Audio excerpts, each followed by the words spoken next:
As far as I go, being raised in this community as a Catholic, my mother was a devout Catholic. She even got an award from the Pope for her contribution to the church. Welcome to The Rich Dawn, where eternal beatitude begins in this life. I'm Kyle Dean, and today I have with me Mike Neal, the founder of Quality Contacts NY Inc., a professional networker, and raised here in Western New York as a Catholic on the West Side on Delaware. Mike, how are you today? I'm doing well. In a small correction, I was raised on the East Side. I went to school on the West Side of Delaware Avenue. So you were born and bred here in Buffalo, Western New York. Actually, I inherited the house that I was born in, so I still own the very house that I came from the hospital in. I was born in Buffalo General. Wow. Yeah, isn't that something? Praise the Lord, praise the Lord. Absolutely. And I've had the great privilege to meet you over these past months where you have a real gift for connecting people, bringing people together, and helping to identify people's strengths in the particularly the professional business world, so that we can basically kingdom plot. You know what I mean? Like Correct. Take everything to the next level. So maybe we can start there. Tell me a little bit about yourself, about Quality Contacts, how you got on this journey. Well, it all started a long time ago. As far as I go, being raised in this community as a Catholic, my mother was a devout Catholic. She even got an award from the Pope for her contribution to the church, and really was intricately involved in a lot of that. So when I started, and I'm the last out of 6 siblings, I was able to grow up within that area. And I was a altar boy, and I went through the communion and the confirmation, and I went through Catholic schools all the way from first grade to high school graduation. And then I proceeded to go to Houston, Texas for college.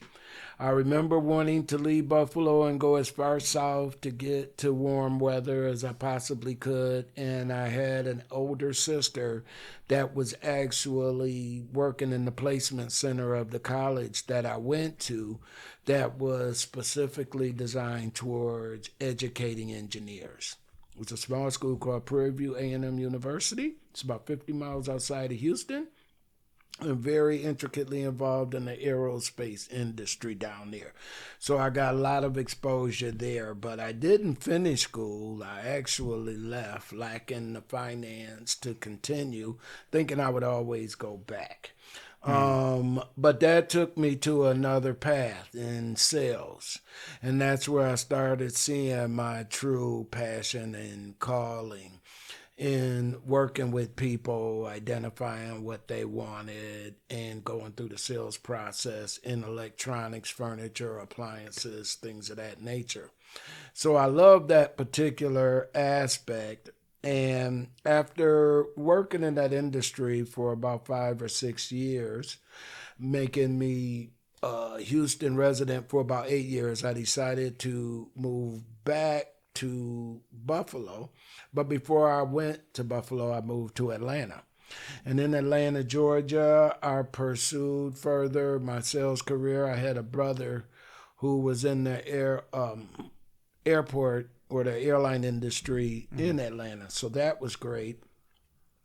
I got a sales job there with a company called Circuit City. I don't know if you remember Circuit City. It was a long time ago. Yeah. Yep. And they were all over the country, and I was able to pursue that and excel in that particular area of interest. After about 4 years of working there, I decided to move back to Buffalo, came back home. Stayed in that particular industry and worked for a little while. And I found a company, I was working with Sears at the time, called BNI. And BNI was a referral organization that was originated in California. Is that like your business network? It's called Business Networking International. Yeah. And the gentleman who started it, Dr. Ivan Meisner, was a PhD out of California, who was a management consultant. He lost one of his biggest clients, and in an effort to replace that revenue that he lost, he went and started his own network group, went through his Rolodex, invited everybody to a morning meeting, and that was great. It was called the Network at the time, and what he found after a while was there were loyalty conflicts with multiple people in the same industry vying for or pursuing the same Vying for the customer same base. space, yeah. Right. So they came up with a policy structure, and the first policy was one person per discipline or profession allowed in a group. So that established his second group because the people who couldn't be in that group asked him, could he help them start a second, third, fourth, fifth group. By the time he got to the seventh or eighth group, it was funny because he was a PhD who taught organizational theory in college. He actually had the CPA in the group pull him to the side and say, I don't know if you understand, Mr. PhD business professional, but you have a business. You need to incorporate like a CPA would tell you to do. Yes. And you need to copyright a lot of the material and trademark your logo and things of that nature. Because he was an educator, he had an astute ability to set up training modules. And that furthered the progress of networking to a professional level because he was able to pursue a training mechanism to develop people into qualified professional networkers, which is way beyond what a normal networker will do. Now, networking is a nebulous term. People mean different things when they use it. Yes. And sometimes they may not even be on the same page.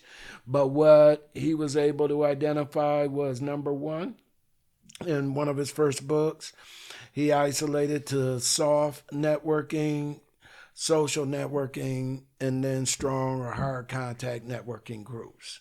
The first one is like a chamber, for example, and Buffalo Coffee Club, which we both attend every Tuesday. And Oh, it's fantastic. Highly recommend. It really does. It's a great group, and it's a great way to get an intro to people. But what do you do with that information? Sometimes people get that information and don't know what to do with it, don't have time to really develop it, and don't have any direction to go with it. So in that strong contact group, they're specifically strategically set up to develop business resources. And the way that he found is, number one, the principle involved was based in giver's gain. So it's not about the business you get. You want to change that diagram or paradigm, if you will, to how much business you give. And if you're focused on giving, you're not focused on what you're not getting.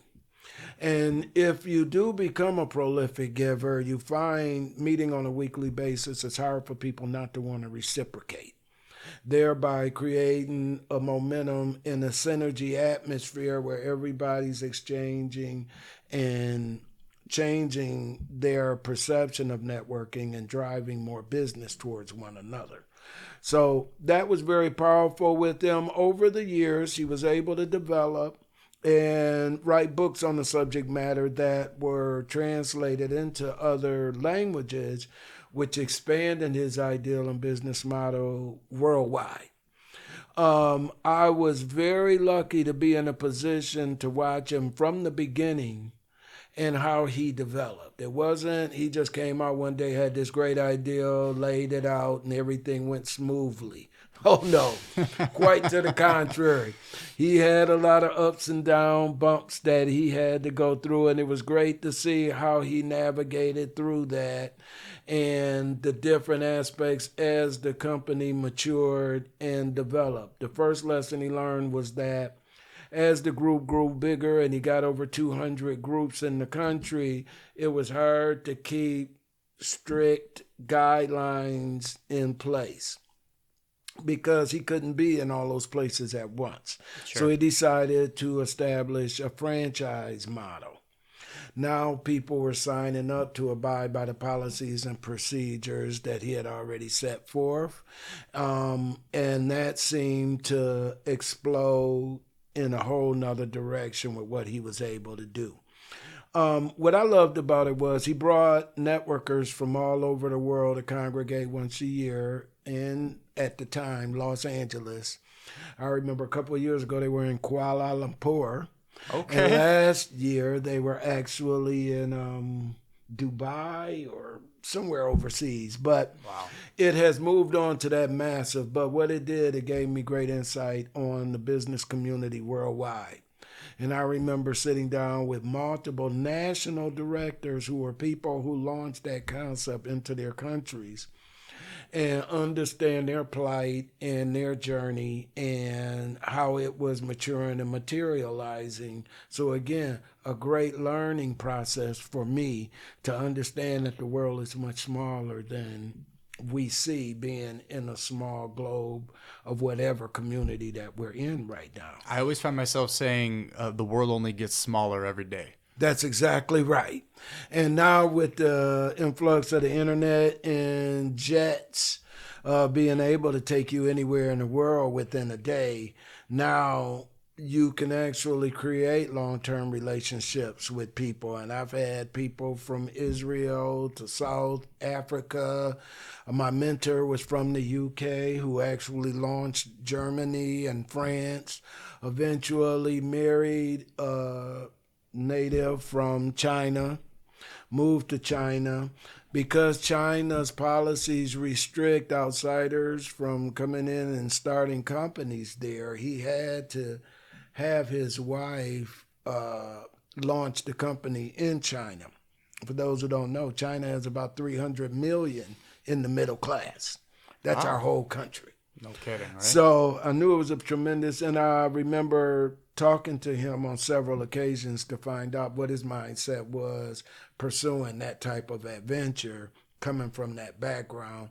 And it was invaluable, the knowledge he was able to share with me.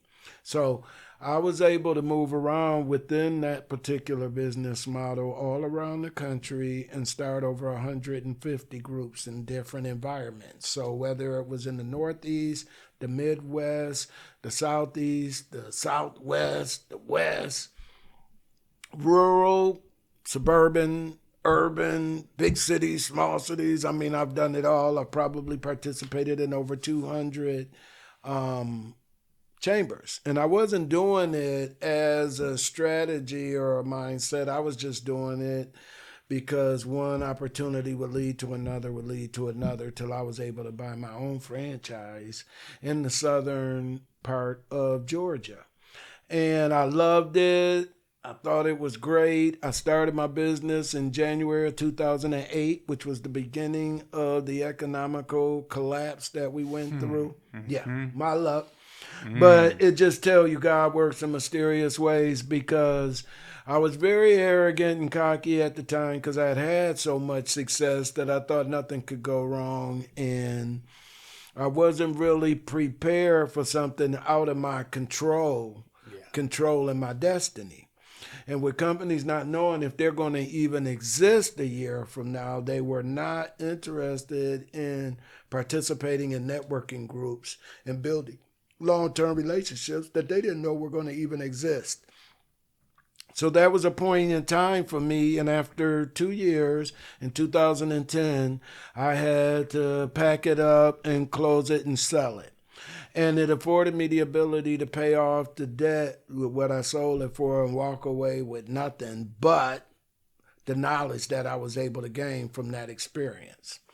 I got back into corporate America, and to tell you how God works in mysterious ways is that after being in that corporate environment, I worked for a company called Sleep Number Beds, and I loved it because, again, it was all about sleep science and teaching us the benefit and attributes and why we need to have an adequate amount of sleep and how it feeds into our overall life attitudes and everything else, health. You spend a third of your life sleeping. You spend a third of your life, You gotta, if you're lucky. right. You got to spend real good money on a mattress and shoes. Right. You know, a pillow. Right. And you know, that's relative, because before I worked there, I would have never paid that kind of money. I remember I bought a king size pillow top for about $1,400, and that was way out of my concept of, but that was a very comfortable bed. Now I'm looking at beds that go anywhere from $2,000 to $12,000. And number one, I wanted to learn. And when you work in a company, they're going to train you extensively. What I didn't know was they trained us in sleep science. So I understand about the 4 stages of sleep that you need to. How to get in that realm. How to get into that realm in deep sleep in order to really rejuvenate and recharge yourself for the next day. And I had a lot of success in that area, but I also understood from the clientele why those beds were so important to them. And I've eventually got a couple of them. But through that exercise, my wife contracted cancer, colon cancer, that we found out about. Well, actually, again, another blessing in disguise, because number one, it changed my trajectory. Now, I wasn't just concerned with what I was going to be 10, 15 years from now, because there was no guarantee you was going to be here. Right. So we rethought our whole direction. And it's funny, too, because she went through 2 surgeries, 6 months of chemo, 6 months of recovery, then another 6 months, about 2 years. And as soon as she completed her recovery, I was diagnosed with cancer. Isn't that funny? Goodness. But had that happened at the same time, it would have been a totally, I don't know what we would have done. He doesn't give us more than we can handle. He doesn't give us we more than we can handle. We were just saying that offline just before we started. Enough. Exactly. And so I went through 2 surgeries. I had 6 weeks of chemo or not chemo, radiation. Okay. And it was funny because it showed me what's really important in life. Mm-hmm. And it wasn't pursuing monetary rewards. Mm-hmm. It was actually the relationships. And I remember back when I was in the networking group, how concrete and valuable the relationships I was able to form with other business people was, especially based on a concrete principle like giving as opposed to getting. So we decided after I recovered, and knock on wood, thank God that we were able to recover. We both now back working. We've recovered to the point that we don't take it for granted, that it's just there forever. But we're very thankful of every day we wake up and we're able to proceed with our life. We decided to move back. We got grandkids here, and we're able to see them grow and participate, which we weren't doing when we were out of town. And it's added a whole nother value to my life perspective. So I decided to start another company, and instead of going back into a franchise, I decided to start my own, thus the birth of Quality Contacts NY Inc. And it gives me the ability to set up policies, procedures conducive to the local market. I noticed when I was doing it all over the country that different regions have different cultural norms. Oh, yeah. Buffalo is no different. Buffalo is in the Northeast. We're unique. And the Northeast is not the same as the South. It's not the same as the Midwest. It's not the same as the West or the Northwest. So understanding those dynamics. And one of my benefits, one of my mentors shared with me, was that they were very impressed with my level of intuition. So I am very intuitive. From all those years in sales and studying all of the personality types, I realized that I like people. And to tell you the truth, that was my gift that God gave to me. I didn't know it was a gift at the time. I thought most people like people, but I was like, that ain't no gift. I said, okay, you like people, I like people. I probably thought that when I was younger too. Yeah, and then I realized after being in retail, which could teach you these things, that everybody doesn't like people. Is the customer always right, Mike? The customer is always right. Ooh, I like that. Okay. Even not everybody agrees with that philosophy. You know what? They don't, because they don't understand the psychology. And being in sales as long as I am, it's all about perception. It's not about reality. Right. So if you buy something and you feel you got value, then you got value. If you don't feel you got value, and I've given away stuff for almost free, and people still didn't feel, oh, I sold cars. Oh, you never believe you got a good deal when you leave the car salesman. See? But so it's part of our job to make sure we create an environment where you feel like, if I don't set this up with value attached to it, then no matter how much value I give them, it's not going to be valuable to them. and then you defeat your purpose. Number one, as a business concept, you lose the opportunity to gain referrals from these resources because if they don't believe they got a good deal, they're not going to send you anybody. Of course not. Yeah. If they do, on the flip side, not only are they sending people, I've had people bringing people to me. You know, oh, no, you got to talk to Mike. I don't want you to get any other salesperson. Mike's going to take care of you. Right. And my fundamental And now you're like, principle, oh, I didn't know I had that amount of business to give. It's a good problem to have. and the only principle I had was tell the truth. Right. Don't lie to people. The minute you get Thank caught you. in the lie, it's over. You're done. You're done because I can't Authenticity trust is key. anything. It's got to be. You know, we all live in a superficial atmosphere, and you never know if people Instant are being gratification. superficial. Instant gratification. What's in it for me? What's in it for me? Yeah. And these things aren't very important. So my intuitive nature let me know that that was my call, and I wanted to get back to it. Quality contact gave me the ability to do what I love, but also benefit those people in the business community that need guidance. Well, let me really quickly before we get into what quality contacts is and how it's set apart from everything that all of the life experience and wisdom that you've earned over the years. What made you come back to Buffalo? My home. Right. And I love Buffalo, and there's no place like home. I don't care where you were. I remember living in Houston and working with some of my college friends, and they were from the area, and they would always share with their high schools and what they did in high school. And nobody knew. They think Buffalo is right next to New York City sometimes, you know? So you miss that. And I remember meeting people from Buffalo in that area, and we would just have an instant, oh, you from Tonawanda? Yep. Well, if you're not from this area, you can't even pronounce Tonawanda, Nope. and don't even get to Cheektowaga. And you're not going to know that it means land of the running water that See? the Iroquois came up with for Niagara Falls. There you go. And Boom. I didn't know that. Everybody Boom. knows Niagara Falls. Right. Yep. Everybody knows it. So that was interesting. So that led me to coming back here. And since I've been able to move back, I love it because I understand it a lot better. You know, number one, I'm older. I don't get caught in blizzards. I'm in my car. Turn the heat up. You know, when I was younger, it was wait on the bus stop, freezing your tail off, and you just didn't know what to do. So now it's a whole different experience. And like I say, I love to break down in the seasons. You know, in the South, you got 2 seasons, summer, and then a little bit of fall, and then the summer again. You know? Right. So it was nice to be back and be able to appreciate it on a whole nother level.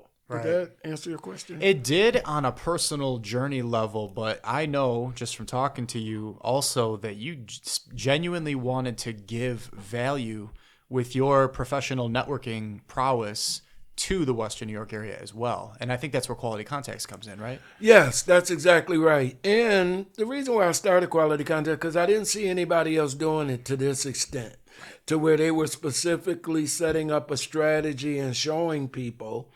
The key to it is building long-term relationships with the other individuals that you're helping.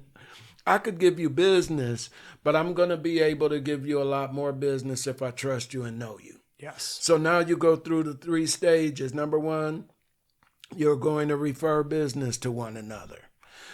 Now I get to know you a little bit better. You've had a little success. Now I can actually advocate on your behalf, which is a little bit further into the process. But ultimately, you want to be a promoter. So now I know your business instinctively and specifically enough that I know when I'm in the environment of your clientele, even if you're not there, you're there. Because as I hear a need, I'm able to promote you on a whole nother level.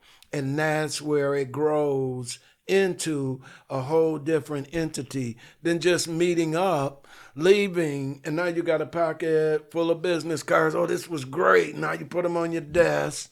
I'm going to get to those, but I'm so busy next week and then the next week. And now you don't throw them in the drawer. And the next thing you know, so much time has passed. They're not even going to remember who you are if you do reach out. Exactly. So this particular and you are, and you needed something to track. So right. I can't remember everything. So, but if I can put it into a journal or onto a website or into a data receiving system, now I can build on that on an ongoing basis. Build relationships will take time. It's not a get rich quick or because you join, everybody's obligated to help you. I like how you said at one time, we're farmers, not hunters. Exactly. Because what does that hunters mean? are quick gratification individuals. You go out, you hunt, boom, boom, you're done, you come back home. Even if you're hunting and just taking pictures, it's over at some point and now you're moving on with your life, where no matter how good a farmer you are, you can't cheat the laws of nature.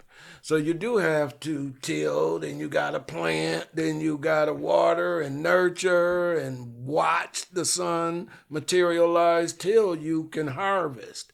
And at the point that you can harvest, that's where you retrieve the rewards. Same concept behind this business strategy that we use, that first you have to get your peers in line with what you do and how they can help you. You know, people who know, love, and support us don't always know how. You know, I find in my business, there are a lot of my family members who still don't know what I do. I've been doing it 15 years and I've explained it 100 times, but they're not really tuning in and understanding. My stepdaughter, who's 40 something now, knows what I've been doing the whole time, didn't really know. I found out 2 years ago, she asked her mother, what does Mike do? How does that earn it? How do they make money? Right. Now she's in my group, number one. And Oh, now cool. we're able to establish a relationship on a whole nother level because now she understands what I've been doing traveling around the country. Right. I've only lived here. I built here, Rochester, Syracuse. I moved to Chicago for 5 years. I built 35 groups in Chicago. I was actually building a group in Perry, Alabama. And I was commuting from Chicago, get on the plane, fly to Tallahassee, drive 50 miles to Perry, Alabama, a community of 9,000 people who pursued us through the internet and wanted to build a group down there. How cool is that? That was awesome. And it's funny how you make predetermined judgments on people, because as I'm going down there, it's a rural area and it's very small, and all I'm passing is mobile homes, and all I see is Confederate flags on everybody's door. And I'm like, okay, it's going to be a quick visit for me. I don't know if they know I'm coming, but I'll be leaving a lot quicker. You know what was funny about that? They had one hotel. It was a Hampton Inn. That Hampton Inn was brand new. That was the nicest hotel I think I've ever been in. Wow. As soon as you walked in the door, you smelled the popcorn and the cookies, bacon.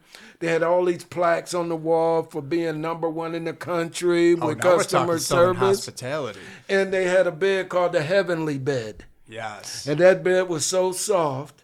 And I remember taking my wife, who's German and Irish. Okay. So again, I'm thinking, is this a dilemma I got to be worried about? Right. I went to the first meeting because of the gravity of the principles behind Giver's Gain. I never had a better time. The people who were attracted to that group were the best of camaraderie within the group, and they wanted this concept set up and delivered. So I'll never forget the experience that I had. They had one lawyer in the town. They had one diner that we met at, and they had one of each kind of profession. And it was great, and it was a great experience, and it just told us that you just never know what your experiences are going to reveal until you actually go through them. You know what? This is a perfect segue into, as you know, I told you coming in that this is kind of like, I have a faith-based audience, as I'm developing the Rich Dawn here. And, first of all, thank you so much for sharing of your story, your backdrop. It's super, super inspirational. Mm-hmm. You are super inspirational. I'm very thankful to have you in my life because, I like what you just said. There are a lot of, we set limitations when we have a preconceived notion of either people, the process, what it is that we're capable of. And then all of a sudden when the paradigm gets broken, you just, you learn, what I mean? You learn that it's like, what's possible is way bigger than what we originally thought. Exactly. With those self-imposed limitations. I can relate to what you're saying too, because like I think it's super, super cool, by the way, too. Like you were raised in the Catholic Church. Like I know the reason I opened up mentioning the West Side was because I remembered, I think you said that you were at a school that was like right next to the old cathedral on Delaware. Yes, and it was called St. Joseph's Cathedral. Now it's called the West Buffalo Academy or something like that. But Okay, yes. okay. Yeah, and so you you have faith ingrained in you. I didn't know about your mom either with the Pope. Oh yeah. That's super. I just found that out. Oh, I want to actually. Let's start there, and then I'll bring in. I was gonna say, I did a trip around the country last year, 22 states. Yes. And I was consistently mind blown about the diversity, but also kind of the unity in this country. Like I think there are way more of us that we're just trying to figure things out, and we just want to be, like whether it's American principles that you get behind, patriotism, or whether it's just family or faith or whatever it is. Like I think there's a lot more people that are just willing to be kind and seek to understand their fellow man than maybe certain messages that we're getting from other entities Right. that want us to be pitted against each other. And I think that obviously that translates into the business space, Right. because it's all about relationships. Right. That's what I'm hearing you say. Like Yes. you can't just think about the kill, the hunt, like bringing in that one project-based income. Right. You got to be thinking about the referrals. You got to be thinking about giving first. Right. You got to think about, showing people where the value is, but not just so that you can clinch the sale. And I know you'll agree with me. I'm preaching to the Reverend right now, but in sales, a truly good salesman woman is not trying to convince you to buy the thing. You're basically just the intermediary that's building the connection for someone to say, hey, you have a genuine need. Here's the thing that you might not have known existed. Boom. Now everybody's happy. Right. You bring up a very good point. I learned this in the car industry that, the salesperson has very little to do with your purchase. They don't make the prices. They don't make the cars. They don't make the policies. What they do is basically create the experience that you're going to have and process the paperwork. That's the only reason why we're there. So the best salespeople that I've ever been around, very seldom, they probably talk about their actual product 20% of the time at the best. Most of it is building the relationships. There was a guy at West Her who sold like 700 cars a year. That's like unheard of in the car industry. You're excessively good if you're doing 150. This guy was doing 700 cars. And I remember talking to a few of his clients. A gentleman that was, he said, y'all done bought 8 cars from him. And I said, oh, really? What is it about him? Does he mesmerize? My first question is, how are you knowledge? affording 8 cars? Well, in over one time. lifetime. Okay, that's fair. He was a senior, and his family took everybody to this guy. Sure. But his point was, oh, man, we never even talk about the car. I asked him how he doing. We get to talking about the families. We shoot the bull for a little bit, and then I get the paperwork, and I signed it because I already trust him. Right. That's what he was telling me. The trust is already established. Yes. So that wasn't the point that the product made a big difference. It was about the relationships that are formulated. Now, in car sales, it's a little bit different because that's a little bit bigger ticketed item. When I used to sell TVs and electronics and appliances, that's a smaller ticketed item. That's a much quicker transaction. Yeah. So you're not spending hours or days with somebody. You might spend an 8-hour, Right. And that's just to identify exactly what they're looking for and hoping that they decide to buy from you. You want black and white, you want color, you want... You find out different Maybe in things. the days of Circuit City, those were options still, Well, it's funny about that because you track it based on what people see. And the good ones know that I don't determine what you want or what you need. Right. You do. Right. So how do I find out what's important to you? So I ask you, what do you see when you look at this TV? And you might have a Sony, a Panasonic, a Samsung, and they all got different textures in their picture. Right. But people who like Sony's probably not going to like Samsungs because Samsungs are much sharper, but Sony's have great detail. So it's like trying to qualify a person by finding out what they like. The best thing I ever heard was, we used to hear, treat people the way you want to be treated. Of course, it's the golden rule. It is, but now there's a platinum rule that goes beyond the golden rule. Treat others the way they want to be treated. Thank you. Yep. And that's the key, because people might not like the way I want to be treated. I want to laugh and joke and have a good time with you. You might not be that person. Right. Especially if you're a D-type personality and you're more analytical. And you don't want the joke and you just want the bottom line. Yes. In the book, men are from Mars and women are from Venus. Yeah. It talks about the communication, how women want to tell the story first and then get to the bottom line. Men want the bottom line. Now tell me the story that goes along with this bottom. Create value for that price you just gave me. Yep. And if you don't know that, and you're proceeding contrary to what the person wants, for a woman, you treating her like a man, then that's going to put them off. And you're not even going to know why they not interested. They might not even know, but they didn't like the way you approached them. Right. Yeah, and you don't necessarily have to, have an acute awareness of these different principles, because a lot of times it just goes back to that intuition or that gut. Right. Right? Because one is just kind of the experience itself, and then the other is like maybe articulating it on that level. You've right. got, in the Dynamis ministry that I've founded and currently am leading, we get into that a lot by virtue of the temperaments. Right. We get in, like ancient Greek philosophers that developed, the sanguine, choleric, melancholic, phlegmatic. And those have been since translated in modern parlance with, like, you've got the DISC assessment in the business world.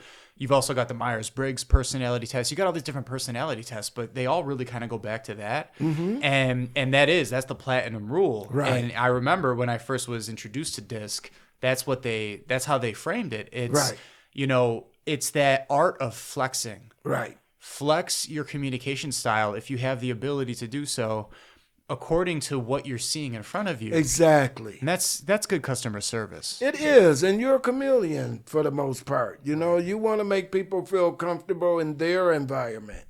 So if somebody's a little bit more timid and reserved, I don't want to come off gangbusters and joking and laughing and gregarious and waving my arms, because they're not going to like all of that, Calm down. Can you just So I see somebody and I might go down to their level. Right. And it might be just the tone that I use, and I'm talking much softer here. Have you thought about starting a podcast? You know what? I'm thinking about it now. Oh, I love that. But that was very important. I know someone that could help you with that. Oh, I've already got them in mind. Oh, that's what's up. And we're trying to figure out where they fit in, because, and like you alluded to when we were talking earlier, the one thing I don't want is people to think that you're trying to get something from them for nothing. Mm-hmm. Because it's a bad feeling. And there's always something you could give if you're pursuing, trying to find out what that is. I might not have any money or able to do things, but I can put you in touch with somebody, and maybe it's a corporate client. So now you done got way more in 1 year than I could have gave you in 10. And, I'm glad you brought that up too, because one thing that I've learned spending time with you and being involved in different networking circles is that what you need for someone like a Mike, right? Like you're a good moderator. And, we have a lot in common. Like, right. Moderating is what I do when I'm doing the ministry. Right. And, sometimes part of that, I call it radical Benedictine hospitality, is, making people comfortable so that they can experience, like for us, it's about flourishing and virtue. And for you, you have this knack for identifying, and it goes back to the gentleman who founded the BNI. You're going to have different people from different from the same exact marketing niche at the table. Well, now you can end up having this inadvertent friction because basically competition, right? I mean, it's a natural knee-jerk reaction instinct, but you've elevated the conversation by showing, well, wait a minute now. It doesn't necessarily have to be a competitive environment. There can be a collaborative component here, because you might have overflow. You might have slightly different niches. You might, maybe you are both doing the exact same thing, but you're able to multiply your impact Right. in different ways. Right. So can you speak more to that? Well, it's focusing on your goals specifically, and we're achieving the goal together. So if you have two people who identify and represent the same discipline, and it's advanced aspect or technique of the environment that I don't push initially because people are so prone to look at scarcity as opposed to abundance. Probably the one book that had the most influence in my life was The 7 Habits of Highly Effective People by Stephen Covey. And I remember being on my bucket list that it was my one dream to meet him one day. And he passed away riding a bike and fell off the bike and just had an accident. But what it talked about was principle-centered guidance as opposed to the ambiance of just positive thinking or running into an abstract direction. You needed to first set your principles, and then everything else would breed on from there.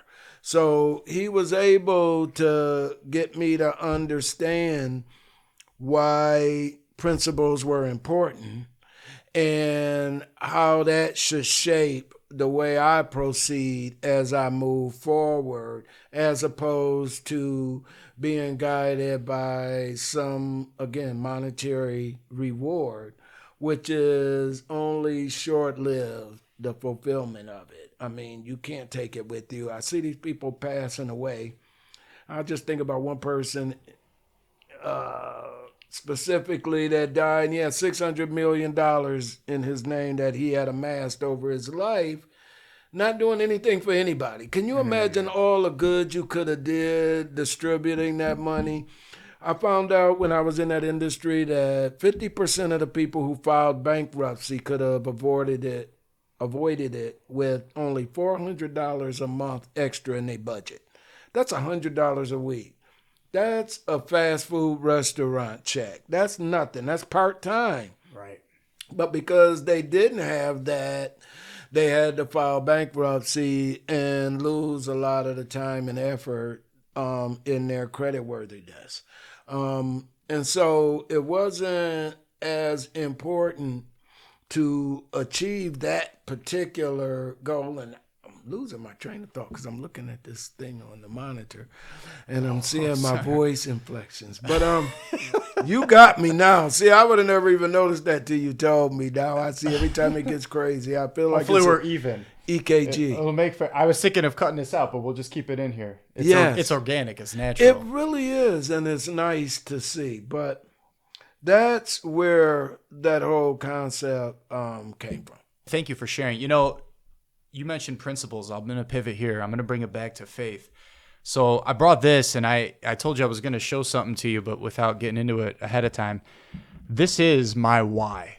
Okay. I have this codified. This was actually gifted to me by my students when I was a philosophy teacher. And it was because I was asked as the head of marketing at the time to promote the school. So we went to the March for Life in Washington, D.C., because obviously as a practicing Catholic and hopefully any Christian, part and parcel of our faith is to be pro-life. Right. At all stages of life. It's Right. not just, there's this really strange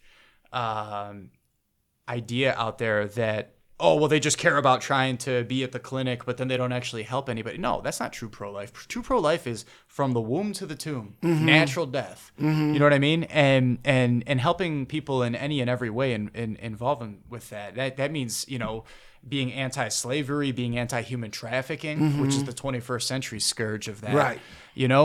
And so anyways, you'll see Kyle Gorlick, pro-life supporter. I've got a gut feeling that President Trump will try to help in some way, shape, or form. And that's not me.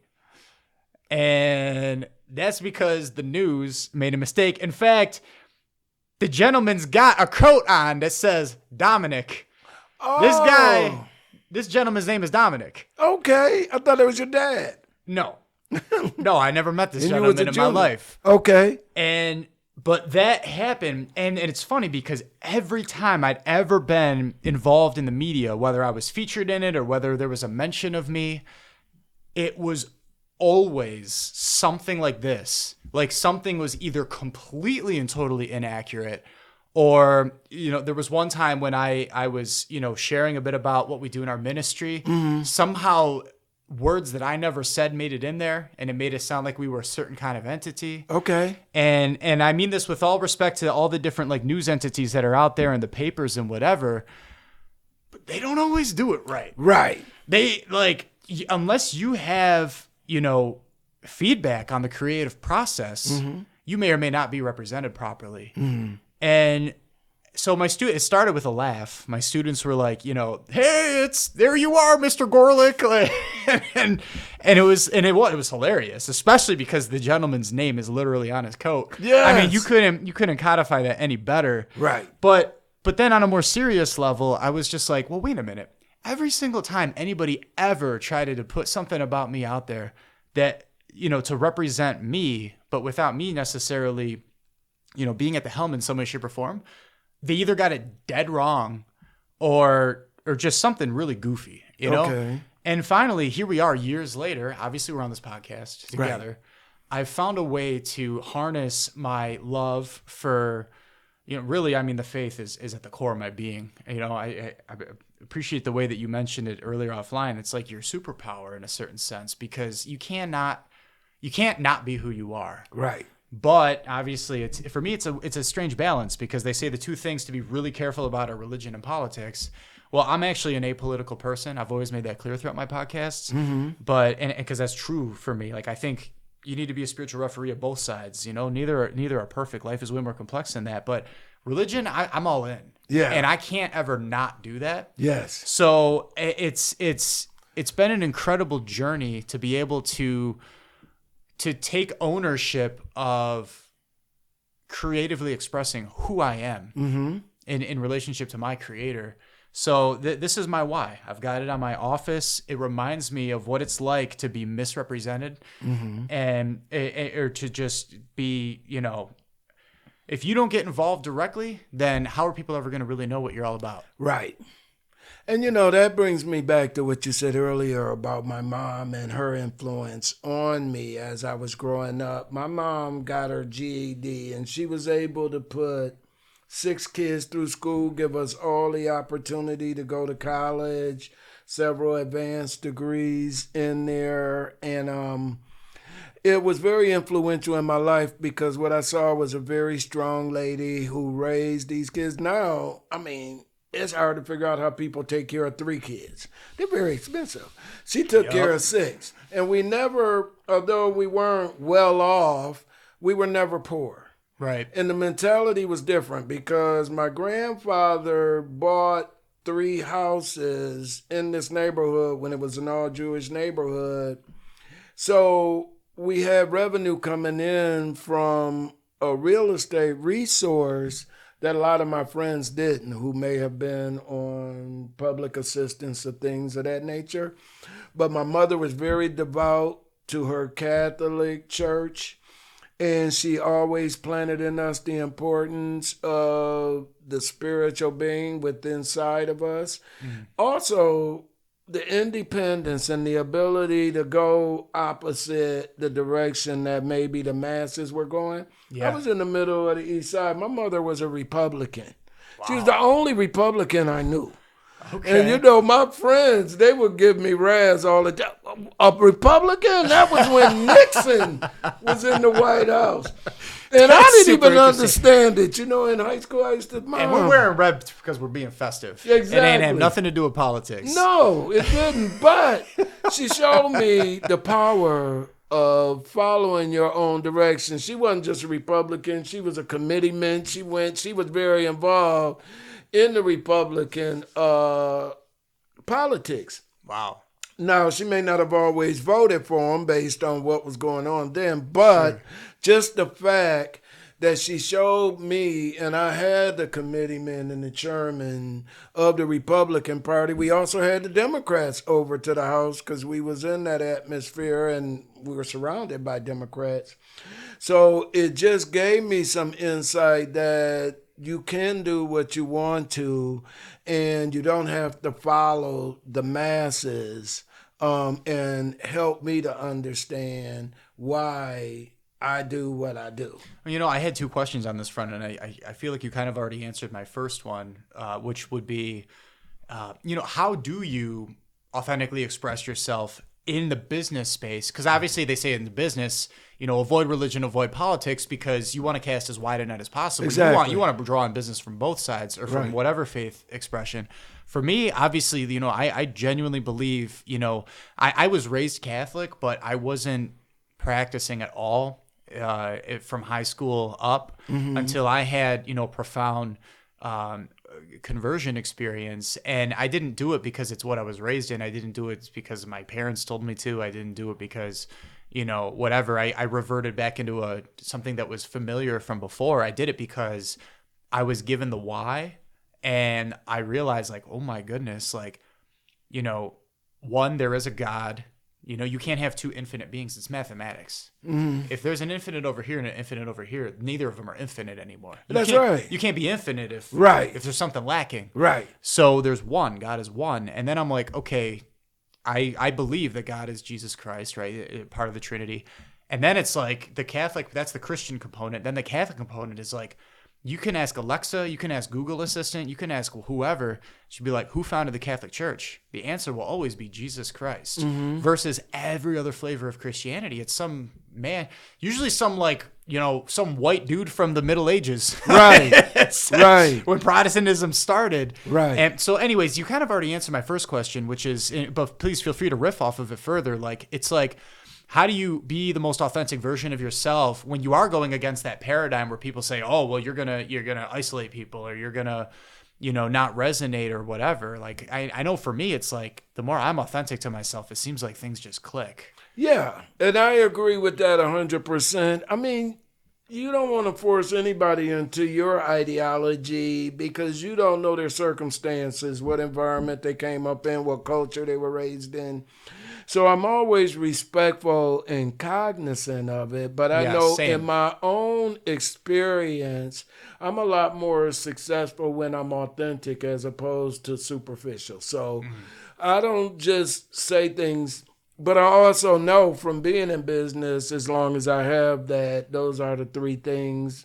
2 out of 3 ain't bad in this area, and that's religion, politics, and sports. Oh. You can't avoid sports in Buffalo. Nah. But you can the other ones, but I'm always open to the concept because I understand. And I, again, a great upbringing. My mother sent me to predominantly white schools from the early age up.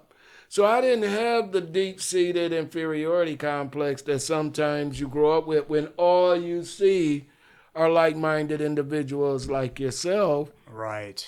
So it's a mystery what's going on over there in those areas.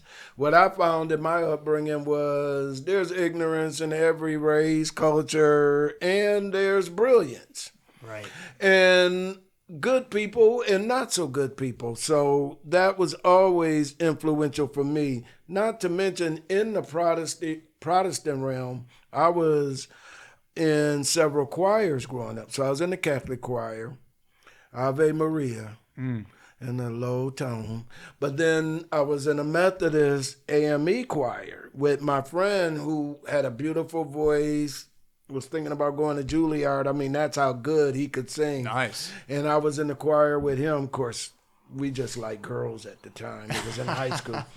My sister was actually married. Gotta flex that voice. You got to flex that voice. My sister was actually married to a Baptist preacher's son. So that was right down the street from where I lived, his church. So I was a member of that choir. So I was a member of 2 youth choirs, 2 mass choirs, and then the Catholic choir. This is so wild. You're like telepathically answering my questions before I ask them. Because my second question was going to be like, I was good. I'm glad that you eased into it, mentioning like, what it's like being a person of color growing up in the East Side under a Republican mom, right? Like what it's like being a white dude, chilling in the suburbs and everything, right? Like where we came from.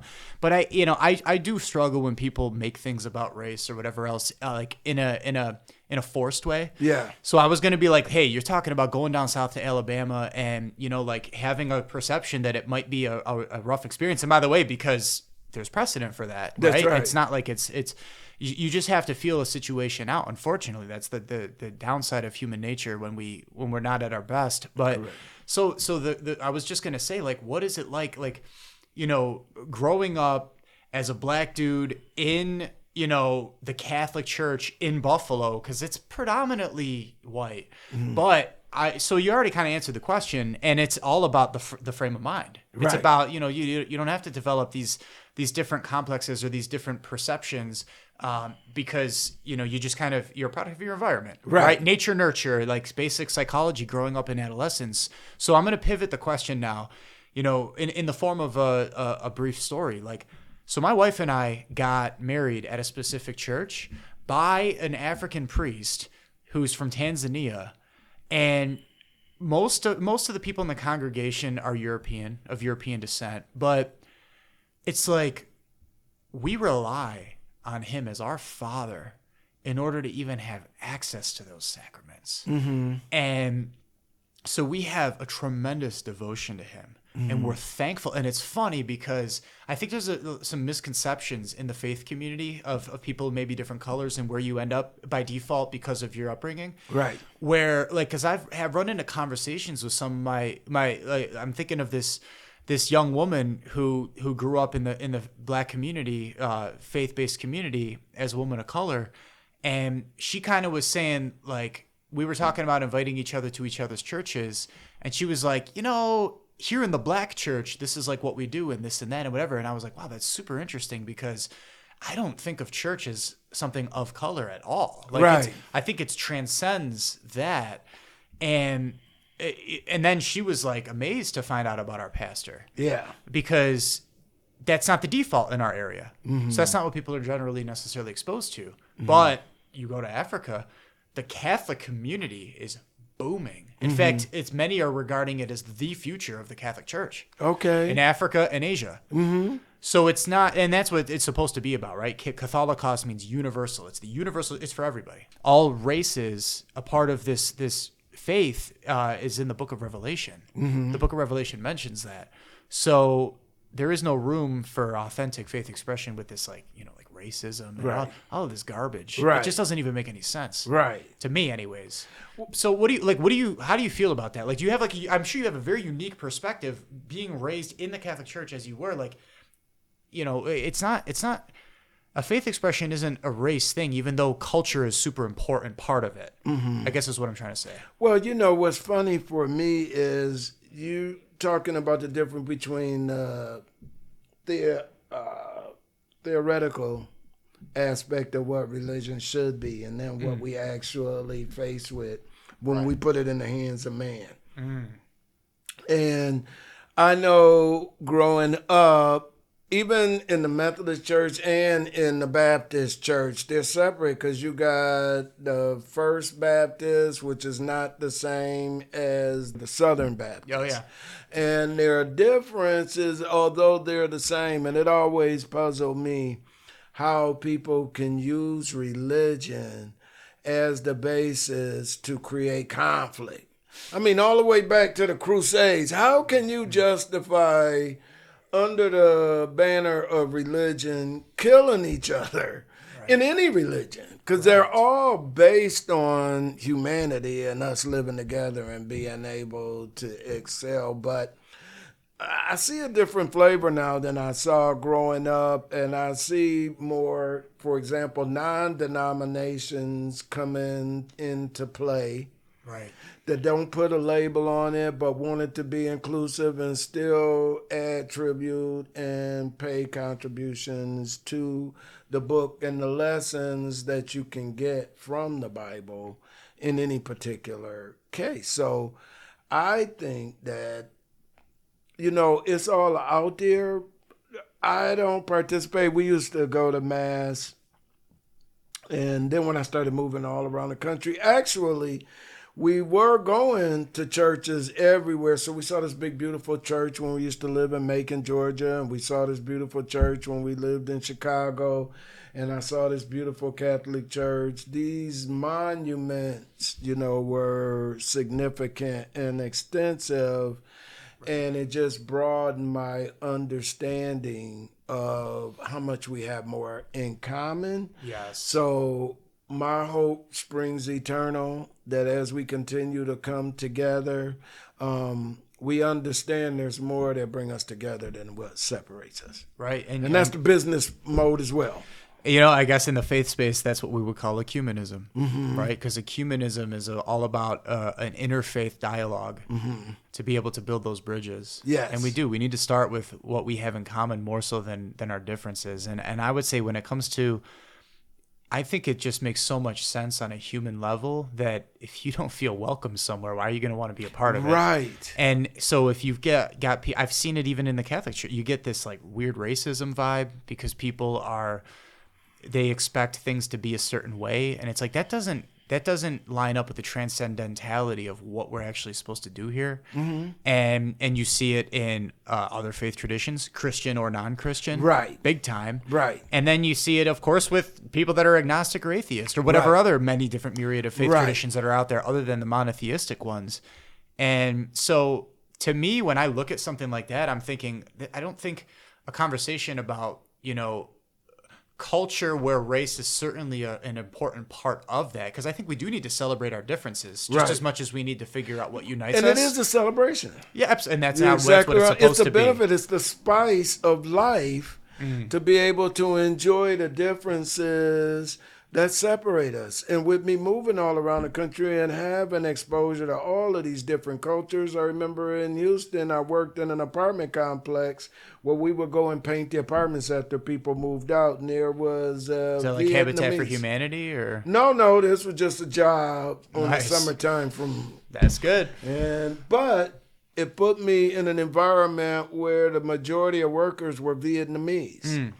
And learning Great about food. their culture from a whole different standpoint to what you would normally come into contact with, or that we might walk by every day but not realize the significant differences, number one, between Vietnamese, Chinese, Japanese, Yes. but also just between us and other human beings that Yes. exist. So it helps on a whole tremendous level. I mean, for me, it's just very important that I always attribute my faith and strength towards having that faith. So now when I am in a mode of fear or stress, and I can put it in his hands, it relieves me of that stress, and somehow it always works out. And my mother taught me that. And as an entrepreneur, you have to have that thick skin. You really do. Because you are going to have higher highs and lower lows. Right. When you're having a higher risk endeavor. Right. And yeah, I mean, I agree with you wholeheartedly that that's where faith, if that's something that resonates with you, can be your bulwark for that. Correct. Big time. I mean, it's risk tolerance and stress, and everybody is not equipped to handle high-risk situations. They're very nerve-wracking and stressful. I think you know a little bit about that. Oh, sure. I remember when I started in the business, I didn't tell my wife that we weren't going to make any money the first year that I'm doing this, because she wasn't going to accept that the same way I did. And why put her through that anguish and stress if she didn't have to? She don't care. She just goes on, and I tell Sounds her a like you little got bit a about great the business. woman. I do. She's followed me all over the country, and like I said, when we came to that revelation in our relationship with those diagnoses, it taught me a lot about life and the value of having that woman in my life. I remember us arguing the day before I took her to the hospital, and she was diagnosed because she used to leave crumbs on the counter. And it would drive me crazy. She go do her toast, and every time I go, there's crumbs everywhere. Can't you just wipe these crumbs up? How insignificant was that when you're sitting in the ER and they're saying you got cancer and we're going into surgery tonight? Yeah, that's not even on the same level. Yeah. So now I'm at home and I know the tears coming out of my eyes, and now I got to think about what is life going to be without her, because we don't know. That whole process is stress. I mean, because they don't come and say, okay, here's what's wrong, here's what we're going to do to fix it. It's like, oh, we think we want to do more tests. Oh, we want you to go to a specialist. Now we need a biopsy. Now we got to wait. Every time I had a test, it was on the weekend. So I had to wait till Monday. Doc, can't you call me on Saturday and give me the results of this test? Right. No, Mike, we'll be back Monday. Don't worry. What do you mean, don't worry? It's cancer. Yeah. And going through that, and then again, she taught me how to be brave, because she never felt sorry for herself. Wow. She was never getting down. I mean, the woman was a rock. I saw a side of her that I didn't even know she had. So it was our joke about her stress and risk level not being high. That was the ultimate stress and risk level. And she showed me. So when I was diagnosed, and my prognosis was a lot less than hers, I was like stage 1, she was like stage 3. I knew how to handle it a lot better because I saw her go through it.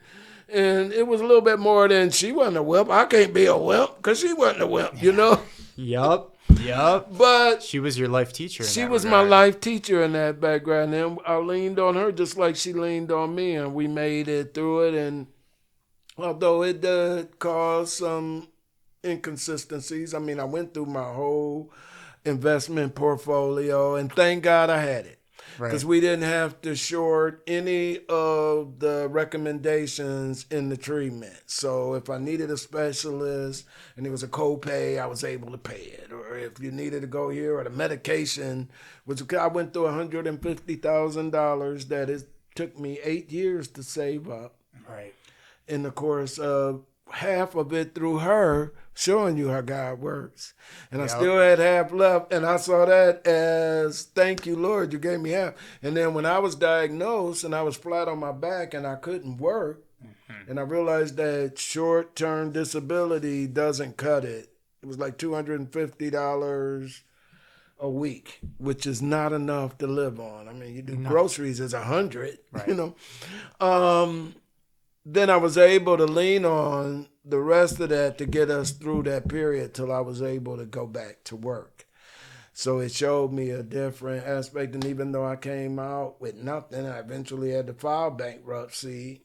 And the catalyst was saving this house I told you about. Right. Childhood home. Childhood home. I left in my brother's hands, and he left without paying the taxes for about 5 years. He didn't tell me he wasn't paying the taxes, and I literally got a notice in the mail 2 days before the foreclosure on the property. I won't ask his name. No. That's in the family. Well, that's in the family, but again, it's another lesson you learn. Right. Because, you know, that was his environment, that was his mindset, and I don't blame him for that.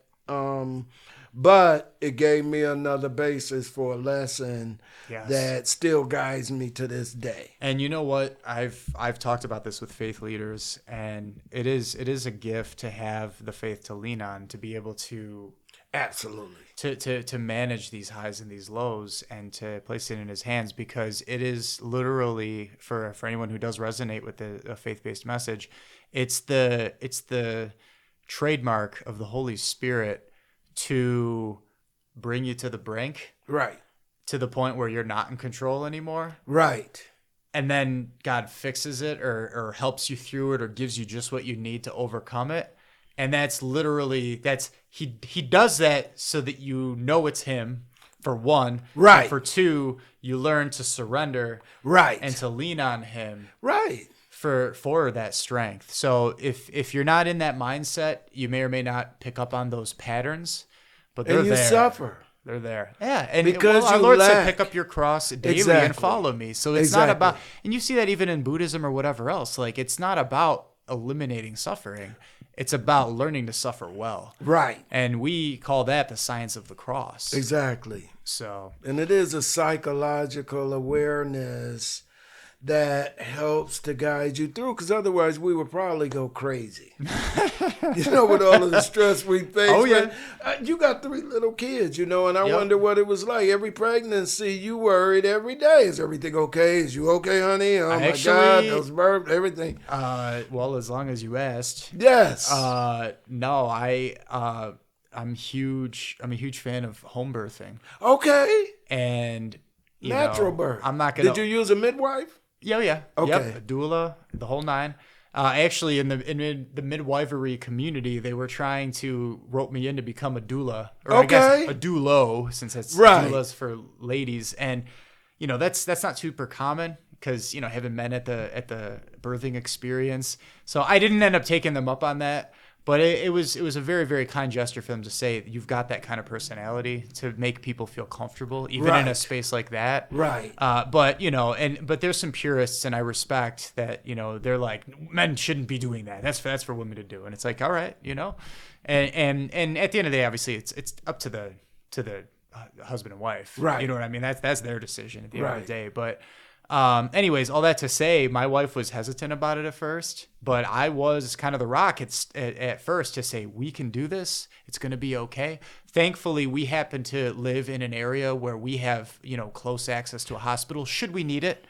And so for us, it made sense. Right. I would never, all of those decisions are so personal that you have to do what works for you. And it's a blessing that we're able to do that because some people have to go for the cesarean.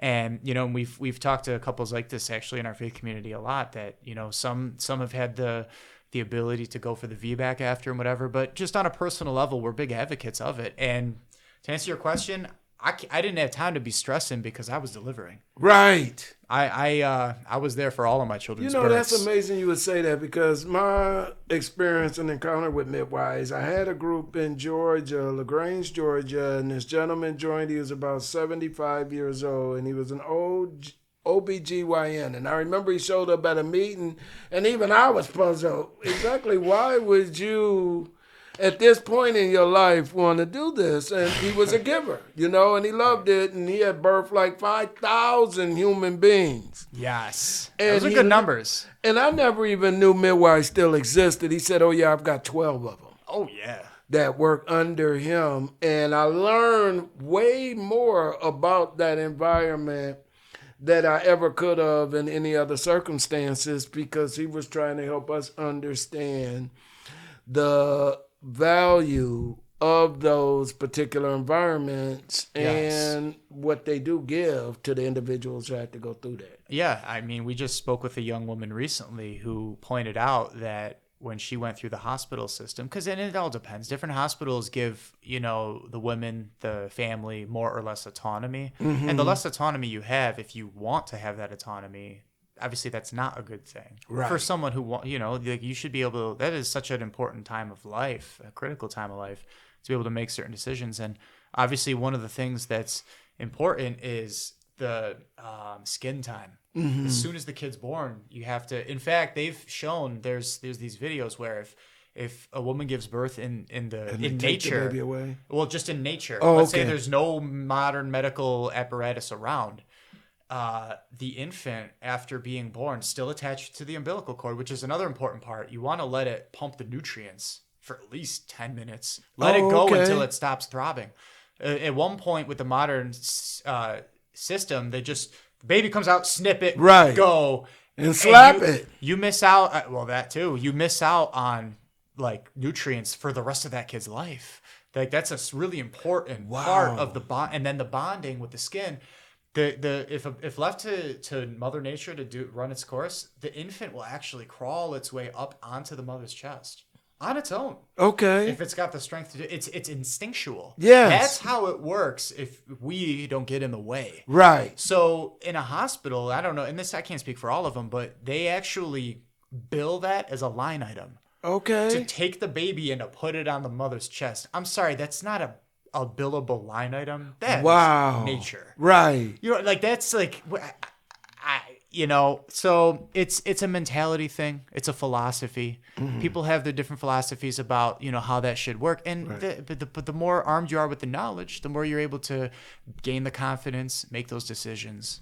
So, yeah, it's funny that you brought that up. We Yeah. didn't come here to talk about that. But No, and it's funny though because you mentioned autonomy, and everybody doesn't need or want autonomy. They want somebody Exactly. to direct them and lead them through this. You make the decision. That's right. Feel better putting it in your hands. 100%. Yeah. And what a professional looks like means different things for different people too. Right. Right? Professional could mean as natural as possible. Right. Professional could be, I want the whole works that the hospital has to offer. Yes. And then that's fine. Yes. Yeah. So anyway, Yeah, we could go on all day. I know, but we so can. let's bring it full circle though. Okay. You know, we'll wrap up this episode. You know, Mike, I just thank you so much for sharing of your wisdom. I guess Oh, my pleasure. final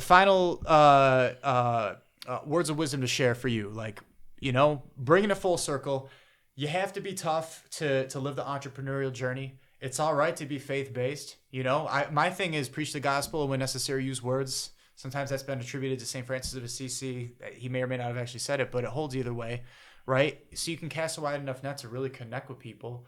But then also in your world, quality contacts is a way to do that here in the Western New York area. If you want to take your networking game to the next level and to be very intentional about it, to go from just maybe a referral that may or may not bite, may or may not bear more fruit down the road, to becoming an advocate, but then also to becoming a promoter. Right.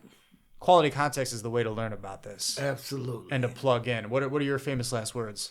Well, I agree with you there. And remember, when we come together as a pool of resources, a group of 20, 30, 40, 50, you would never be able to acquire that knowledge on your own. You're talking about hundreds of years of experience at the table right now with just 10 of us, let alone 20, 30, or 40.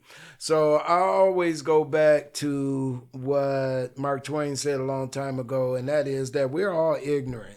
We just ignorant about different things.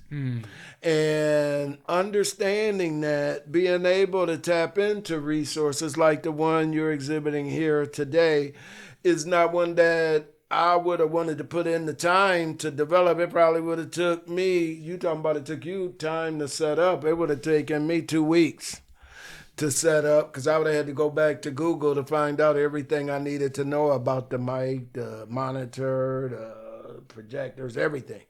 Right. So that would be to utilize your contact spheres or your circles to enrich your life because they're there whether you appreciate them or no or not. Amen. Here's my famous last words. Have you ever heard the story of the guy who, very rich businessman, made a killing, had a lot of income, died, made it to the pearly gates.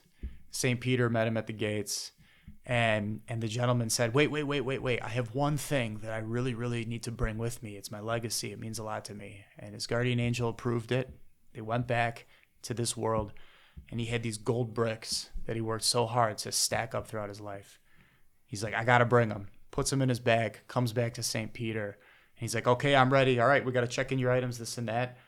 St. Peter opens the bag and looks back to all the angels and saints in heaven, and he says, you brought concrete? That's good because there's no value up there. What are you going to do with this? And it brings a whole conversation full circle. You can't take it with you. Right. You know what I'm saying? Mike. My pleasure, sir. Thank you so much. Thank I'm you. so glad to spend this time with you today, and thank you for inviting me. 100%. I look forward to seeing what we can do together here in Buffalo. Oh, it's just starting. Amen. Nice work. Nice work. It was. I felt very comfortable with that. I'm glad. I should have asked you more about your mom and the Pope. What happened with that? Well, she was given, and it's this Latin phrase that was the term for that, but they gave it to so many laymen, and she was just elevated based on her contribution to the church. She was always there to help them out, whether it was fundraising or whatever else that was going on. My mother never missed Sunday Mass or Wednesday Novena. It was just the way she started her day. And if you enjoy content like this, I encourage you to please subscribe, help us to spread wholesome content, and check out these other videos. God bless you.